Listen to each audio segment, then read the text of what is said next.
Hello and welcome back to my channel. My name is Vex, and in today's video I'm going to be teaching you guys how to learn the basic fundamentals of using a Philips Hue API wrapper for Python called PHUE.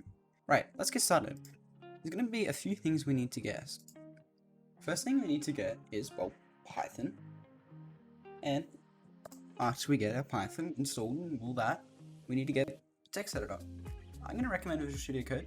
Pretty good, nice and easy to use. Free as well, so sweet. We're gonna also need to install a module. Now, the module, as mentioned in the title, is PHUE, so we can just go into our command prompt and type PHUE. So let's open up a command prompt and type in pip install PHUE. Sweet, so that's all done, so we can exit that, and let's create a workspace. So I've already created one here. I've just called Vex. You know, you create yours, whatever you want to call it, you know. Anything, doesn't matter.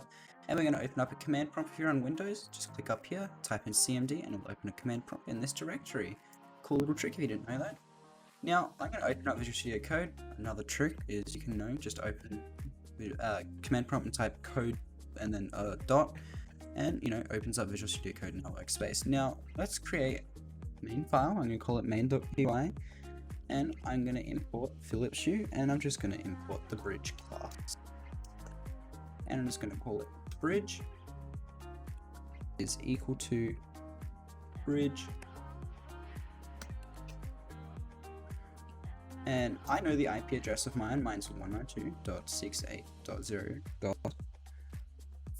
Now, you guys aren't going to be able to use that IP address unless you are connected to my Wi-Fi, so you know what, don't even bother trying. You can find out yours by either, many ways you can do it. Easiest way is connecting to your default gateway router, so it's usually like 192.168.0.1. If you're unsure, just go to command and type in ipconfig and copy the default gateway IP into your browser and log in, and you should get a list of devices connected as well as their IP address.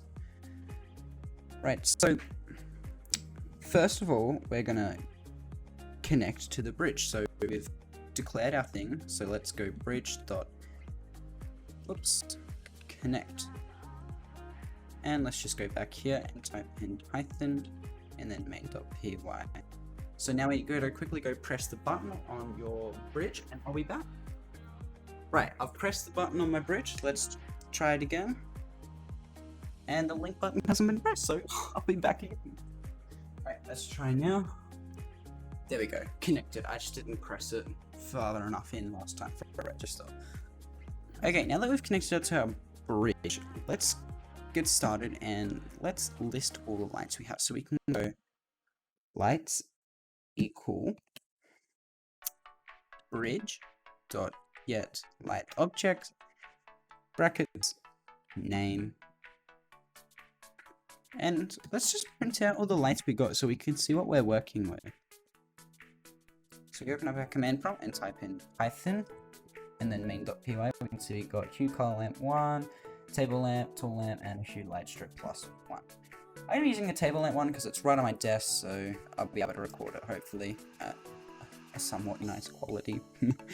Alright, so let's remove that print statement and let's actually control this light. So to do this, we can go table lamp dot on, and we can set that to a true value, and we can go lights, but I wanted lights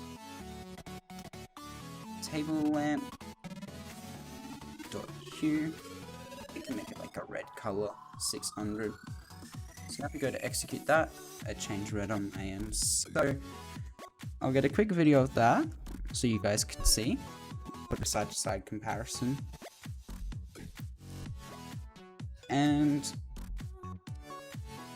let's try creating a nice little, color loop thing. So what we can do is we can create a while true statement. You can type while 1 here, but I'm just going to put while true. I'm actually going to import random as R. And I'm just going to put a space there so we can go r.randint and we can set a minimum range of like 1 to 16,000.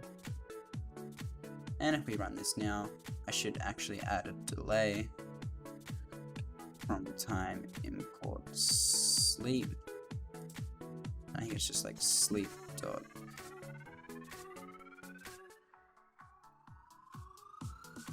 five. And now if we do that every 5 seconds, that should change.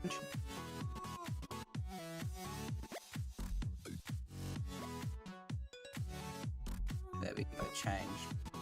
So that's something cool you can do. You can, you know, control other ones if you want. I don't have any of my other ones plugged in right now, so I've only got the table lamp to show. And thanks for watching. I hope you learnt lots from this, and you know, I hope you get a basic understanding, and it like opens up your eye to the different type of stuff you can do with this library. It's very powerful. You know, you can create group scenes and all that different stuff. I think you can even create like alarms and timers and stuff. It's crazy. It's a very good wrapper. Anyway, if you like this video, leave a thumbs up. If you didn't, dislike. Leave a comment what you thought, hated it, loved it, want to see more, what other type of stuff you'd like to see, and thanks for watching, and make sure to subscribe if you're not. It would mean a lot to me. Bye.